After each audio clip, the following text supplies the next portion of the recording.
Border Czar Tom Homan has officially confirmed that he has recommended the DOJ to investigate AOC. Also, more protests break out in Washington, and breaking news in regards to a Delta airplane that has crash landed in Toronto. They're blaming Trump for it. But let's first get into what Tom Homan had to say this morning. Heard you talking about AOC over the weekend.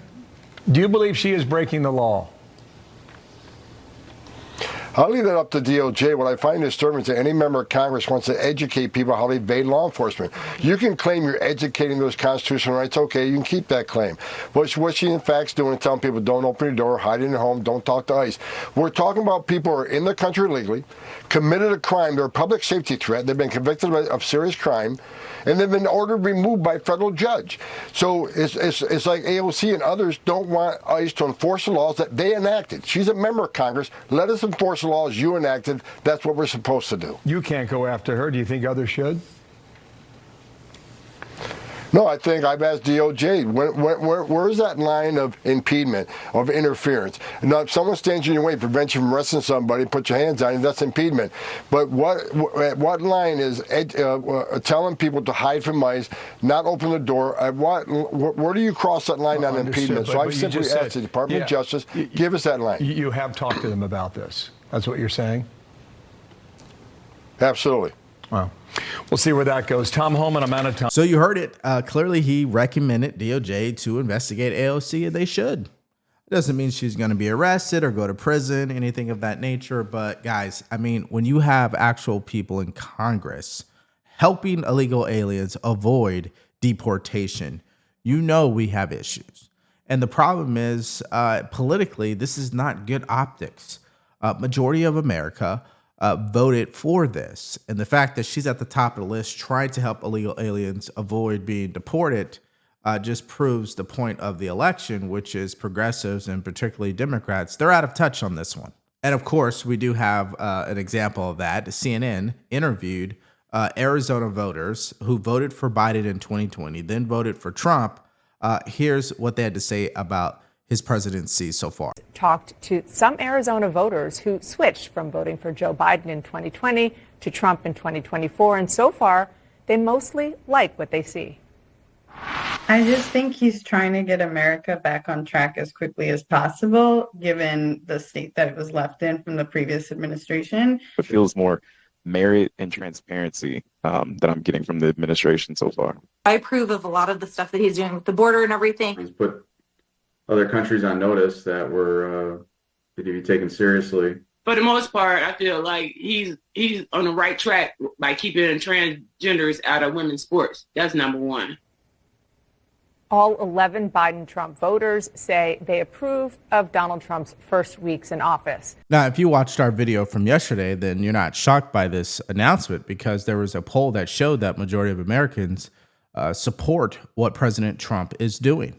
And this just, again, affirms that he's on the right track and also confirms that Democrats are still headed in the wrong direction. The messaging is off. Them trying to fight tooth and nail on every little thing that Trump is doing, that is off. And, of course, they have no answers, which is why this morning, you know what they were doing on President's Day? Singing songs in a way to protest Elon, DOGE, and President Trump. Watch this. Gonna keep on moving forward. Keep on moving forward. Keep on moving forward. Never turning back. Never turning back. Now, what's interesting is this protest, I would call it bipolar, because on one hand, you had protesters singing, and then on the other hand, you had protesters saying this. In his first term, his incompetence cost 400,000 American lives. It's appropriate that the only person in history to be responsible for more American deaths than Donald Trump is his idol, Adolf Hitler. Yeah, so I would say pray for that individual because they're far gone. Okay, there's no critical thinking there. That is literal echo chamber I'm going to eat up anything that is negative about President Trump, and I will disregard anything that is positive. And that is just a sad sight to see. But guys, I always like to show you the other side. This is what they're doing on this federal holiday, by the way. I find that to be interesting. Now, here's actual, if we take a step back, how big is the actual protest? Let me show you that now.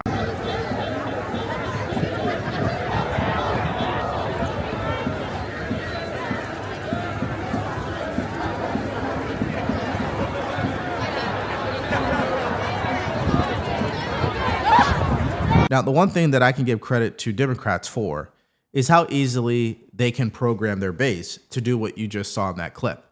On this federal holiday, President's Day, they're at the Capitol protesting Elon Musk, President Trump, and really this America First agenda that majority of Americans support. Now, you can criticize how they go about certain things or the tactics or the strategy. That's totally your right. But why are you wasting time protesting the entire premise and the mandate that American people want? I just find that to be interesting. Now, what's more interesting is that while they're out there protesting, they are continuing to lose in court because Judge Chutkan just came out and confirmed once again how she's not buying what the plaintiffs are saying in their effort to block Elon Musk and DOGE from accessing government systems. Let's take a look at that. He's tasked with the Department of Government Efficiency, DOGE, Elon Musk. A federal judge has just declined to issue an order halting Elon Musk and DOGE from accessing federal data and slashing personnel. Attorneys general from 14 states are attempting to stop Musk and DOGE from accessing data in 7 federal agencies and from firing or putting on leave employees in those agencies. U.S. District Court Judge Chutkan just refused to issue a ruling from the bench. So at that point, she has not halted Musk and DOGE from continuing their actions inside the 7 agencies at issue here. Just real quickly, because of your legal background, your quick thinking. All right. 2 of the Supreme Court justices have subtly indicated that they would like to strike down the prevailing rule. It's not statutory. Those 2 being Thomas and Kavanaugh, in dicta in other decisions. They'd like to get rid of this rule that a single district court judge someplace in the country can issue a ruling that holds for the entire country. It's not what the founding fathers expected here, and it's been gamed. And, you know, the right can do it, too. So the left shouldn't be too quick to oppose that. Now, we had already talked about that over the weekend, that she was already expressing skepticism in regards to this entire lawsuit against Elon Musk and DOGE. But furthermore, the gentleman just pointed out a great point, which really is worthy of SCOTUS's, I guess, attention here, is how could a district court judge require the entire nation to, I guess, adhere to their ruling in regard to what the president can or cannot do? That just does not pass the common sense test. Now, like I've stated so many times, we know SCOTUS will finally catch up to what is happening with the executive branch, and we also know Congress will catch up too. The real story here is how Democrats were never really prepared for how President Trump started off this presidency, and he's done a phenomenal job. And they're just at this point scrambling, which is why you have them going on to MSNBC claiming that we should not be celebrating President's Day because of people like President Trump. Hear this. All right, so the headline here is presidential historian says President's Day is ridiculous. We should scrap it. What do you mean? It is a little bit silly. I mean, we have had some real duds, so I'm not sure we really want to be celebrating all presidents. And the tradition actually comes from celebrating birthdays, which is a celebration that we inherited from celebrating the king. And I'm just not sure that that's exactly what we want. Yeah, I mean, I'm not sure that we necessarily want to celebrate the people. I think that we want to have a certain respect for the office. I totally get that. And some have done extraordinary things, but by celebrating all of them, I do think it causes us to think of the president as somehow other, when in reality, they are a citizen just like everyone else. Now imagine that. You've got Democrats, particularly their voter base, protesting on this holiday against Elon Musk, President Trump, this entire administration, and the America First agenda. Then you got pundits on the news debating whether or not this holiday should even exist. And then you have a liberal judge who doesn't even buy their argument that what Elon Musk is doing is going to cause great harm to their states. I mean, they're all over the place. And when you really take a step back, you get to see what the American people see. They see one side that is focused on fraud, waste, and abuse, and another side that isn't. They're actually trying to defend fraud, waste, and abuse. So my only question is really this. Why would you guys want to defend what Stephen Miller had to say this morning in regards to the fraud that they discovered? Check this out. What are the plans to do so if those records are obtained? Well, as we know, there's a massive amount of fraud in this country. You have, for example, foreign fraud rings. These are foreign nationals who come into the United States. They use fake Social Security numbers. They use fake identities to steal billions in taxpayer benefits. There's no way to know until DOGE gains full access exactly how much money we're talking about. But over a 10-year normal budget window, you could be talking about saving over $1 trillion by clamping down on massive fraud in our tax and entitlement systems, including, again, those carried out by organized fraud and theft rings. A very important point in all of this is to understand that DOGE are subordinate staffers of the federal government. They are political appointees, just like me, just like everyone else in the White House, that serve and answer to the president. So we're not talking about an outside private entity. We're talking about the existing federal staff of the federal government performing their statutory and constitutional duty. So let's get this straight. Democrats are defending fraud rings, organized crime that is taking advantage of the government system, the really government bureaucracy that has gotten out of control at this point where they don't even allow audits to take place.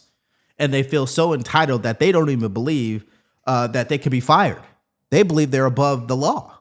That's what we're dealing with. And that's what the American people will see. And that's why the Democrats are out of touch. Not to mention that you still have other pundits on there on the same crazy network as MSDNC, who is now trying to frame this entire DOGE movement similar to what Joe Biden did with the disaster Afghanistan withdrawal. Listen to this for yourself. I keep going back to this does remind me of the federal government version of the Afghanistan drawdown.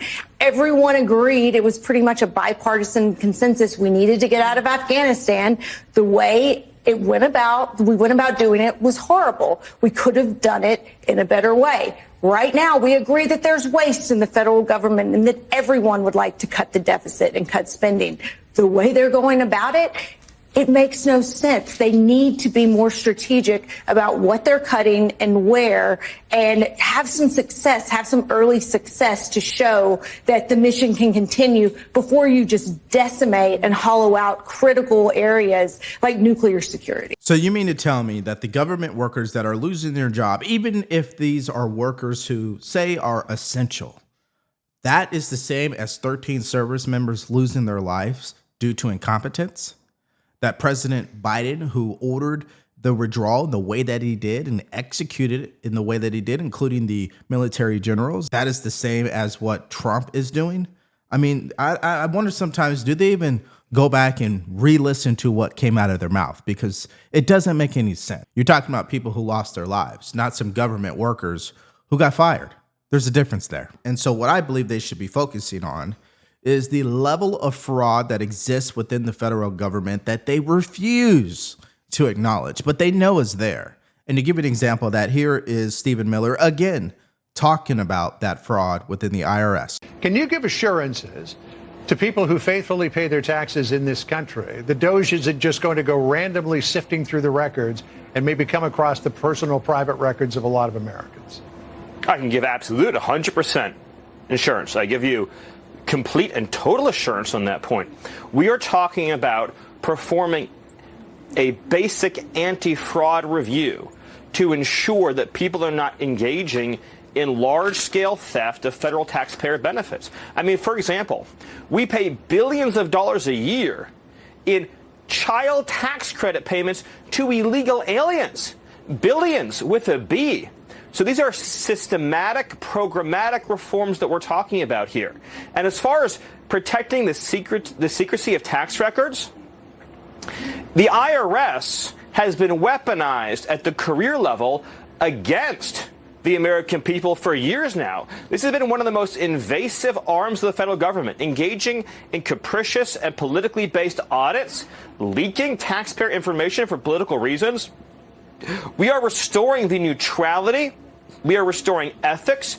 We are restoring security controls at IRS. In fact, one of the big projects that DOGE is going to be working on is upgrading IT systems and software so that our taxpayer information cannot be stolen by criminals or foreign governments.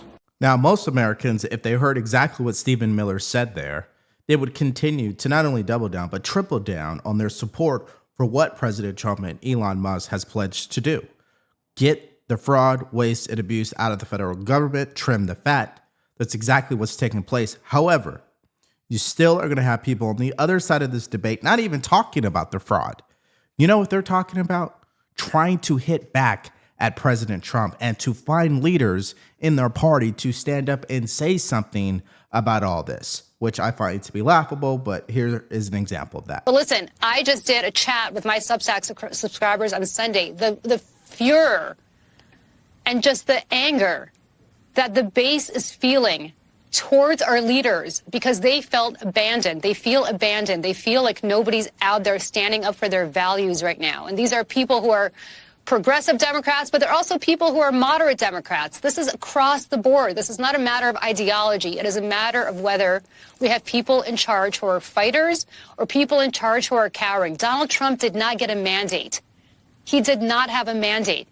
He barely won the popular vote in one of the closest elections in history. So for us to be treating him like he's some sort of immovable object is absurd. Go out there and fight. That is what the party needs from its chairman. That's what it needs from its leaders on the Hill right now. Well, there's only one problem. What are they fighting for exactly? Because I'm not too sure you guys are clear on that either. You guys have certain parts of your own party that are literal contradictions of each other. And for some reason, you've allowed progressive ideals to really destroy what Democrats used to be all about, by the way, which was the middle class, right? And as a result, the populist movement that is coming from the Republican side is totally dominating politics because it's based on common sense. And so, again, they're still focusing on all of that and not on the fraud that Trump and Elon and his administration is continuing to discover every single day. Now, here's one more example of how bad it is. An NGO out of San Diego who was paid $22 million to provide services to illegal aliens. For some reason, they're claiming they never received the money. So the San Diego NGO says its shelter has had not a single migrant walk through its door since President Trump took office. They're now closing that shelter down and laying off more than 100 employees, they say, because of Trump's border policies and his ending of their federal funding. Jewish Family Service San Diego has been running a rapid response migrant shelter that offered migrants care packages, food, legal services, travel coordination, medical screenings, and immigration case management. FEMA records show they had been allocated $22 million last year, but the NGO says they've received none of that money. So in case you guys don't understand exactly, this is an NGO, all right? These are individuals getting paid through USAID, and that budget, clearly those funds have been cut off. But they were claimed, but records show that they received $22 million. But publicly, they were stating they never received the money. So what happened to the money exactly? Now, what's interesting is that there are no illegals that are currently showing up to the shelter, which led to the shelter having to shut its doors. And that just shows you the impact that Tom Homan has had, which is exactly what the American people want. But again, it's troubling. They are so focused on Elon Musk, and they're not focused on the $22 million of taxpayer money. What happened to it? Okay, so we have breaking news. A Delta airplane crash landed in Toronto. All of the passengers on board did survive. 8 are injured. But the reason why I'm going to show you this clip really quickly here is because of the reaction already from the left-wing media where they are starting to blame President Trump, and I want to address it. Let's first figure out or hear what happened. Delta plane crashing and flipping upside down at the airport in Toronto. Reuters reporting that it was a flight from Minneapolis and that all passengers and crew are accounted for. The scene says that 8 people are injured. Look at this plane. It is literally upside down. There is no word on how this happened. You can see there's a lot of snow on the ground in Toronto. It happened moments ago. Senior correspondent Eric Shawn has been gathering the latest information here. Hi, Eric. Hello, Martha. It is a dramatic and shocking sight when you look at that airplane. It is a Delta flight that took off from Minneapolis MSP Airport earlier today and landed about 2:13 or so in Toronto Pearson International Airport when it suddenly flipped over on its back, ending belly up. Thankfully, as we have said, that there were no deaths.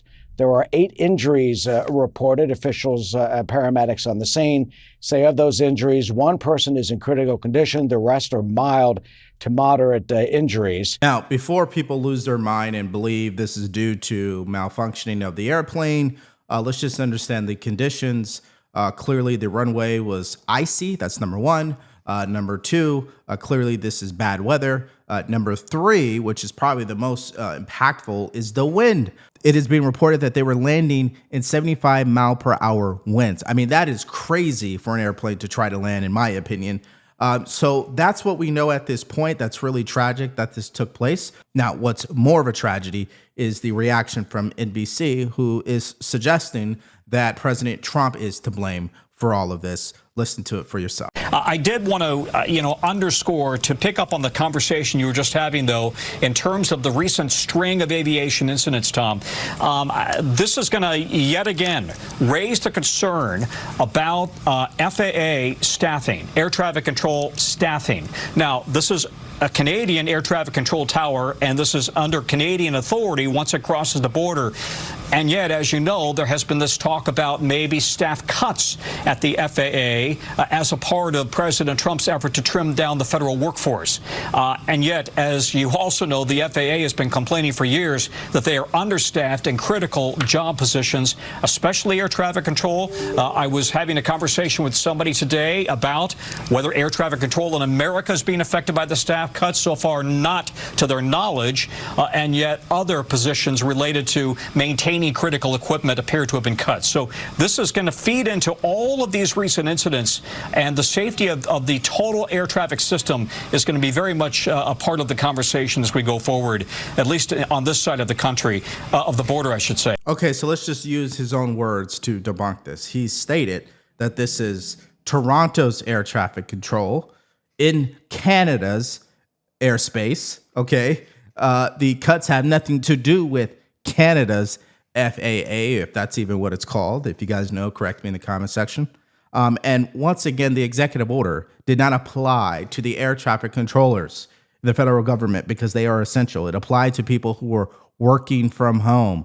Air traffic controllers don't work from home. But again, this is who the media really is. They don't care about telling you the truth. They care about pushing a narrative. And that right there is just embarrassing.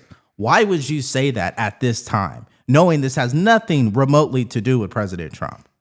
I just find that so fascinating. So let me get your guys' reaction in the comment section below to what Tom Homan had to say at the beginning of this video in regards to recommending DOJ to investigate AOC. Now, first of all, when he was first asked this a couple of days ago, he didn't actually explicitly say that he spoke with DOJ. He just said that it should happen.